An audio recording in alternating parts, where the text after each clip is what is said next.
자, 드디어 우리 우영우 팬들의 염원인 통일, 아니 고래 커플이 드디어 이루어졌네요. 영화 준호의 달달한 연애가 시작되었는데요. 9화 마지막 장면에서 준호의 고백을 볼 수 있었는데 갑작스런 고백에 당황스러웠는지 자리를 피했던 그녀였지만 다시 그를 찾아가 서로의 마음을 확인하고 자연스럽게 오늘부터 1일이 되었네요. 특히 이번 화에서는 고래 커플의 첫 키스 장면도 볼 수 있었는데요. 얘들아, 이거 너무 진도 빠른 거 아니냐? 나는 손 잡는데도 1년 걸리... 기대가 되시죠? 바로 18리뷰 시작하죠.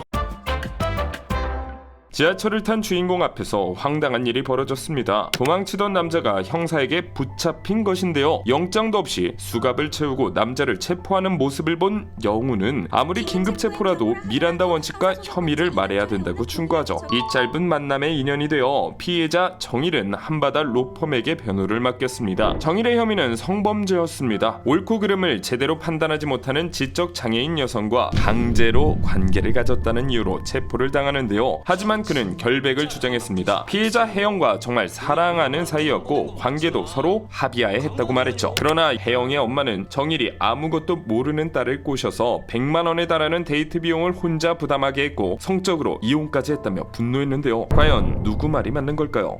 첫 재판이 시작되고 주인공은 두 사람이 관계를 가진 이후 나눴던 메시지를 참고자료로 제시하며 성범죄를 당한 피해자와 피의자가 나눈 메시지라고 하기엔 일반적인 연인들과 다를 거 없는 사랑하는 남녀의 대화라고 주장했습니다. 그러자 혜영의 어머니가 자리에서 일어나 화를 내기 시작합니다. 자신의 딸은 지적 장애가 있고 사랑이 무엇인지 모른다고 소리를 질러댔죠. 결국 재판 분위기는 점점 불리하게 흘러갔습니다. 두 번째 재판이 시작되었습니다. 검찰은 증인으로 지적장애인 전문가를 소환하며 피해자에게 온전한 성적 자기결정권이 있다고 보기 어렵다는 증언을 받아냈죠. 곧바로 수연이 신문을 시작했지만 증인은 피고인의 악의적인 접근으로부터 혜영이 스스로를 지키긴 힘든 상태라며 증언에 모순이 없다고 이야기했습니다. 재판이 끝나고 혜영을 만나게 된 주인공, 그녀는 정의를 사랑하고 있다며 감옥에 가지 않게 도와달라고 요청했습니다. 알고 보니 성범죄를 주장한 것도 모두 그녀의 엄마가 시킨 일이었는데요. 주인공은 그녀에게 직접 증인석에 서달라고 부탁했죠. 결국 증인석에 선 혜영의 모습을 볼 수 있었습니다. 그녀는 정의를 사랑하고 있으며 성범죄는 없었다고 증언했죠. 하지만 누가 거짓 증언을 시켰냐는 질문에서 혜영은 혼란스러워하며 말문이 막혀버렸습니다. 엄마와 정일 모두 자신이 사랑하는 사람들이기에 둘 중 하나를 선택하지 못해 혼란스러워하는 듯 보였죠. 결국 증언을 제대로 끝마치지 못한 채 자리에서 내려가고 말았죠. 이 장면은 배심원과 판사에게 혜영의 상태를 보여주는 꼴이 되어버렸고 정일에겐 징역 2년이 선고되었습니다. 한편 주인공과 준호의 달달한 연애가 본격적으로 시작되었는데요. 주인공은 준호보다 적극적인 모습을 보이며 키스를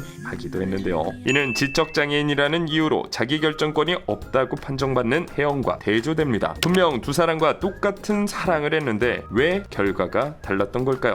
금전적인 목적을 가지고 혜영을 만난 건 사실입니다. 하지만 그녀가 사랑한 것도 분명한 사실이죠. 제3자 입장에서는 정은이 나빠 보이지만 사실 사랑을 이어나갈 결정권은 당사자 본인에게 있겠죠. 그런데 우리는 지적 장애인이라는 이유로 상대에게 속아 넘어갔다는 선입견을 가지게 됩니다. 일반인들도 불순한 목적을 가지고 접근한 이성에게 넘어가는 경우가 상당히 많습니다. 그걸 알고도 사랑하기 때문에 헤어지지 못하는 경우가 있죠. 상대가 어떤 사람이든 사랑하고 헤어지는 것은 본인의 자유입니다. 그런데 과연 지적 장애인이라는 이유로 부모가 개입해 둘을 갈라놓는 게 맞는 걸까요? 어쩌면 걱정해준다는 핑계로 그들의 자유를 침해하고 무심결에 차별하는 행동일지도 모르겠습니다. 여러분들은 이 사건에 대해 어떻게 생각하시나요? 댓글로 자유롭게 의견 남겨주세요. 이상 수달이었습니다.